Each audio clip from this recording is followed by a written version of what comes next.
Okay, so what we're going to do here now is the flow bench is used as a comparator. A lot of companies will post their flow numbers and say that this is what their head flows. But if every cylinder head flow bench is calibrated correctly and sitting at sea level, they would all theoretically flow the same. We use them more for comparing. We can get flow numbers out of them which can be really close to other benches, but not exact. So we use it more as a comparator. I have finished the cylinder head that we were working on and we're going to put on the flow bench. But what I'm going to do is I have a cylinder head here today which came from a competitor's engine, and we are asked to rework these heads for the customer and redo them. So before I'm going to do anything to this head, I'm going to flow it and take the numbers off of it, and then I'm going to put our head on that we've just finished, and I'm going to compare the numbers. So I'm comparing my cylinder head to a customer's cylinder head and see what the difference is and how much flow we picked up on the flow bench. I've recalibrated the flow bench this morning and got it all set up and ready to go here. This is going to get a little noisy. So what we're going to do is we're going to start here at 0 and we're going to take this up. This is a little hard for you to see because of the distance. I've had to put the camera away. But I'm going to start at 100 thou lift. So I've taken my needle around once. That's giving me 100 thou opening on my valve.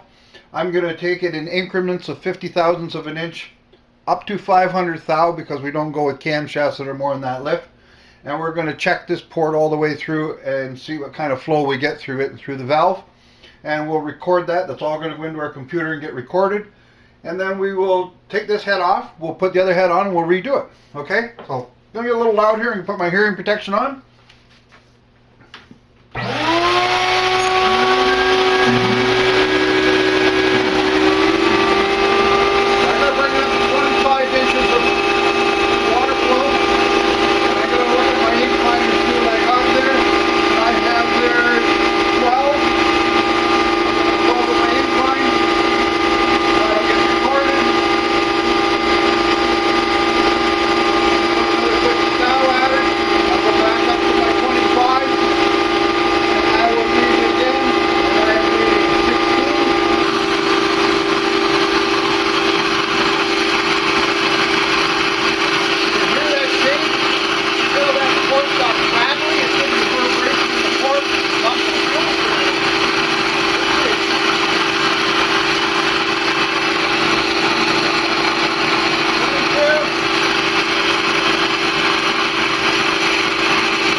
So we've gone all the way through. We've gone up to our 500 thou lift on it. I keep taking up the 25 inches of water column on it, and I read my incline of what I have, and that's all recorded and goes into the computer.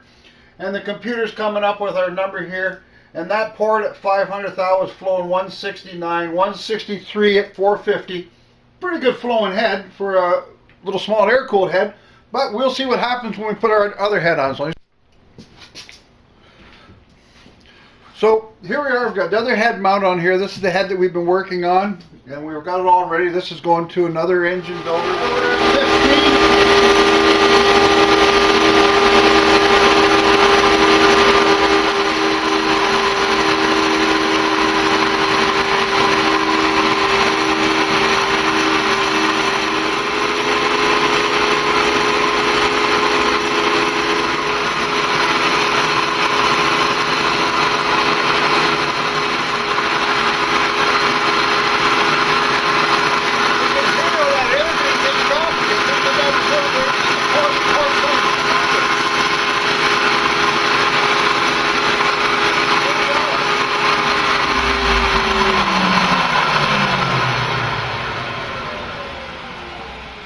We didn't hear any of that choppy air or that reverberation in the port, which is a really good sign on there.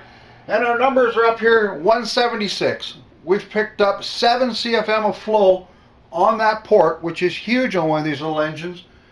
And just by the work that we do to it and our way we cut the seats, the way where we position the seat, our valve guides, how we machine our valve guides, and the way we do our valve jobs on them, And no porting, no touching any of the ports at all. That's just in doing it with the valve and guide and the work we do, 6 CFM of flow over another performance head. So that is huge.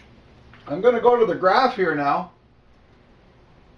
So we can see on our graph here, our top one is our head, the bottom one is the competition head that we checked, and we can see how much that our flow numbers have went up and how they've picked up. They just kind of picked up all the way through. And through here, where we heard that reverberation, we can see that we flattened out and we cleaned that all up through there.